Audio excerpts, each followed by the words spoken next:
árbol desnudo sin ti. Soy como tierra sin fruto, soy como pez que está fuera del agua y no puede vivir. Soy como cuerpo sin alma, soy como esclavo sin libertad. Soy como un niño perdido en la noche, lejos de su hogar. Pero contigo soy capaz de beberme los mares y parar los vientos, de escalar las más altas. Bendiciones, hermanos, desde el Monte de los Cerros, el parque natural que tenemos en Alcalá de Henares, aquí, a unos centímetros del río. Os voy a hacer una reflexión que Dios ha puesto en mi corazón mientras venía de camino hacia aquí. Me crucé con una persona y la verdad que fue muy interesante lo que hablamos, una mujer joven, guapa, con hijos. Entonces le quise regalar un folleto para que conociera más de Dios. Ella me dijo que no creía en Dios y que eso es algo que nosotros nos buscábamos para estar cómodos, ¿no? Todo lo contrario que dijo Jesús en Juan 16:33, en el mundo tendréis aflicción, pero confiad, yo he vencido al mundo, ¿no? La vida del cristiano es como una moneda de dos caras. Por un lado tenemos la vida eterna, el gozo, la salvación, el Espíritu Santo morando en nosotros, la palabra de Dios, sus promesas, como en Filipenses 4:13 que dice, todo lo puedo en Cristo que me fortalece, y después de muchas cosas más que no puedo decir por tiempo. Por el otro está la aflicción, dificultades, tenemos problemas, tenemos momentos difíciles donde el diablo nos tienta, donde a veces las cosas no salen como esperamos, donde Dios permite pruebas muy duras. O sea, hay momentos con mucha dificultad entre los cristianos, ¿no? Pero Jesús, como dije antes, en Juan 16:33, esa noche que estuvo con sus discípulos poco antes de ser crucificado, le dijo, en el mundo tendréis aflicción, pero confiad, yo he vencido al mundo, ¿no? Entonces, las personas que hablan así sin conocer a Dios me recuerda al Salmo 14 que dice el necio en su corazón que no hay Dios, ¿no? Entonces las personas necias, ignorantes, dicen eso. Pueden ser muy guapas, tener una vida muy aparentemente feliz, pero la persona que dice que no hay Dios es necio porque lo dice la palabra de Dios. Entonces, pensando en lo que me comentó esta mujer, viniendo hacia aquí para hacer hoy un recorrido tranquilo de senderismo, pues siempre me traigo la cámara y un soporte, pues si surge un vídeo como el que voy a comentar. Me traía el Señor pues unos pasajes a la mente sobre la relación de Jesús con los fariseos y también una frase que nos enseñaban en el seminario, que uno no es más fuerte que su punto más débil, ¿no? Esa es la realidad de la vida, ¿no? Entonces, en las Escrituras vemos como los fariseos estaban en contra de Jesús, no le reconocían como el Mesías por muchas cosas que ya expliqué en otros vídeos, y llegó un momento pues que esa opresión se hizo cada vez más grande, que deseaban la muerte de Jesús, porque Jesús, como bien dice en la palabra, hablaba como el que tiene autoridad. Era una persona que vivía una vida justa, recta, en santidad delante de Dios, como hombre, siendo Dios, y entonces eso se reflejaba en su persona y los demás lo podían percibir. En una ocasión, cuando Jesús dijo, yo trabajo porque mi Padre también trabaja, en estas palabras, dice que a partir de ahí los fariseos, los religiosos, acordaron destruir, dar muerte a Jesucristo. Porque además de esto que he comentado, hay un capítulo, el 23, que lo tengo aquí en Mateo, donde Jesús denuncia la hipocresía de los fariseos y les dice cosas muy fuertes, ¿no? En diferentes ocasiones les dijo que ignoraban las Escrituras y el poder de Dios, que lavaban lo de afuera, pero por dentro estaban sucios, contaminados por el pecado, porque querían matarle, porque iban a él con malicia.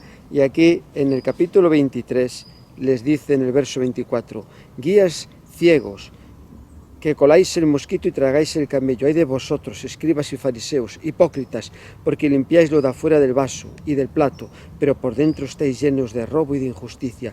Fariseo ciego, limpia primero lo de dentro del vaso y del plato para que también lo de fuera sea limpio. Bueno, le sigue así diciendo cosas que hasta le dicen, maestro, nos ofendes, porque eran verdades. Jesús no quería ofender, pero les estaba confrontando con la verdad. Le tenían como un profeta. Entonces, un profeta lo que hacía era denunciar de parte de Dios el pecado del pueblo. Cuando Nicodemo, en Juan capítulo 3, verso 2, viene de noche a escondidas a ver a Jesús, porque él era fariseo de los principales y de día que no me vean entrar en la casa donde está este hombre. Pues cuando vino de noche le dijo a Jesús, ciertamente reconocemos que has venido como maestro porque nadie puede hacer las señales que tú haces, ¿no? Entonces, las señales que Jesús hacía, como perdonar pecados en el día de reposo, pues estaban demostrando que él era Dios. Entonces, había esa confrontación de que no le reconocían como el Mesías por las cosas que hacía, se dejaba tocar por mujeres pecadoras, comía con publicanos, en el día de reposo sus discípulos cogían espigas, o sea, podía estar así enumerando muchísimas cosas que chocaba con ellos, y una de las que más chocaba es que él venía de Galilea y el Mesías tenía que venir de Belén, y ellos pues no sabían la historia de Jesús, que él había nacido en Belén, y por causa de cuando regresó de Egipto, los padres prefirieron que estuviera allí para protegerle, ¿no? Entonces vemos un poco lo que os estoy comentando en el trato de Jesús con los fariseos. Y llama también mi atención cuando Jesús comienza su ministerio. Esto está en Lucas, en el capítulo 4, y él dice que en su vida se cumplieron las palabras del rollo que había leído de Isaías. Dice aquí, pasaje 28, al oír estas cosas, todos los en la sinagoga se llenaron de ira, y levantándose le echaron fuera de la ciudad y le llevaron hasta la cumbre del monte sobre el cual estaba edificada la ciudad de ellos, para despeñarle. O sea, le quisieron matar, pero él dice aquí, mas él pasó por en medio de ellos y se fue. Y dice que descendió a Capernaum, ¿no? Llegó un momento que estaba el ambiente tan caldeado que yo aquí no puedo seguir, voy a ir fuera hasta que esto se calme, ¿no? Después vemos en Juan capítulo 9, cuando aquel ciego de nacimiento que Jesús sana, traen a los padres y le dicen que es mayor de edad y que le pregunten a él y que él le contestará, porque ahí dice también la palabra de Dios que en la sinagoga habían acordado que si alguno confesaba que Jesús era el Mesías sería expulsado. Pues entre todas estas confrontaciones que Jesús tenía con los fariseos, volviendo a lo que os he comentado de esta mujer hermosa pero necia que no cree en Dios, yo le dije esto, ¿no? Que no hay un punto más fuerte que el punto débil de una persona.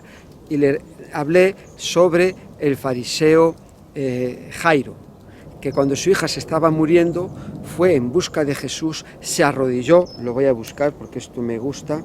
Antes del fariseo Jairo tenemos en Lucas 7, cuando el fariseo Simón invitó a Jesús a comer en su casa para obtener información de él. Todo esto es con la idea de después atacarle, ir contra él. Son estas comidas que no son por amistad y por afecto, sino para sacar información, para después presentar testigos falsos, ¿no? Puede ser eso. Entonces ahí vemos, ¿no?, cuando Jesús, esta mujer se acerca a Jesús con sus lágrimas y enjuaga sus pies con sus cabellos, los está limpiando, y vemos, ¿no?, como él dice por dentro, si este fuera profeta sabría que esta mujer es pecadora. Y me encanta lo que ahí le dice Jesús. Esto está en el capítulo... Lo tengo aquí, no sé si le he puesto la ramita, en el capítulo 7, estaba leyendo el 38, en el 40, entonces respondiendo Jesús le dijo, Simón, una cosa tengo que decirte. Y él le dijo, di, maestro.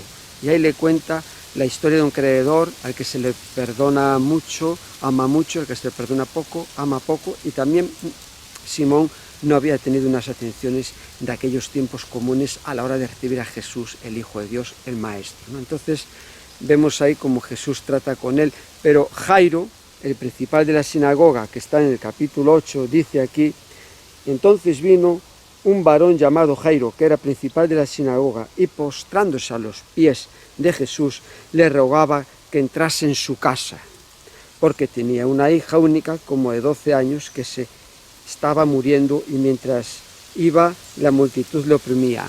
Entonces vemos, ¿no?, que una dificultad, un problema, algo que no se puede controlar, le hizo recurrir a Jesús. Si a lo mejor la hija no se estuviese muriendo, no acudiría ni con una metralleta, ¿no? En aquellos tiempos con 3 arcos y 5 lanzas y 3 leones detrás, pero esa necesidad hizo que él se volviera al Señor y fuera en busca de Jesús, porque estaba oyendo las señales, los milagros de sanar, resucitar, todo lo que Jesús estaba haciendo con su ministerio, ¿no? Desde el inicio. Entonces vemos que nosotros no podemos decir Dios no existe, no quiero saber nada, porque mañana una enfermedad, una dificultad nos puede acontecer a la gente que no conoce sobre todo a Dios, tener que acudir a Dios, arrodillarse y clamar, ¿no? Entonces esto lo vemos en la Biblia y también en muchos ejemplos en la Iglesia, ¿no? Entonces os quería comentar lo importante y la bendición que tenemos en creer en Dios y en saber que nos podemos acercar a Él en cualquier momento, hablar, contarle nuestras cosas y que somos hijos sabios. No somos como esta mujer necia que dice que no hay Dios. Cuando no crees en Dios no puedes acudir, no puedes recibir sus bendiciones, no puede vivir uno una vida abundante en Cristo Jesús, no puede vivir uno siendo feliz, haciendo la palabra de Dios, a pesar de las dificultades, ¿no? Porque eso está unido a los cristianos. Dios hace llover sobre malos y buenos y hace salir sol sobre justos e injustos. Entonces los cristianos nos afectan muchas de las cosas que la gente del mundo pues también le acontecen, pero tenemos el recurso de que podemos acudir al trono de Dios, que podemos buscar a Dios y que Dios es todopoderoso para librarnos de cualquier dificultad, problema, enfermedad. Tenemos ese recurso. A la persona que dice que no hay Dios, que es una invención del hombre, no tiene esa herramienta para recurrir a Dios y ver el obrar de Dios en su vida. En su misericordia los cristianos oramos muchas veces por personas aunque no creen en Dios, y Dios en su misericordia muchas veces obra poderosamente, ¿no? Para mostrar su poder. Espero que lo que os haya comentado sea de mucha bendición para vuestras vidas. Hasta siempre con vosotros y un fuerte abrazo.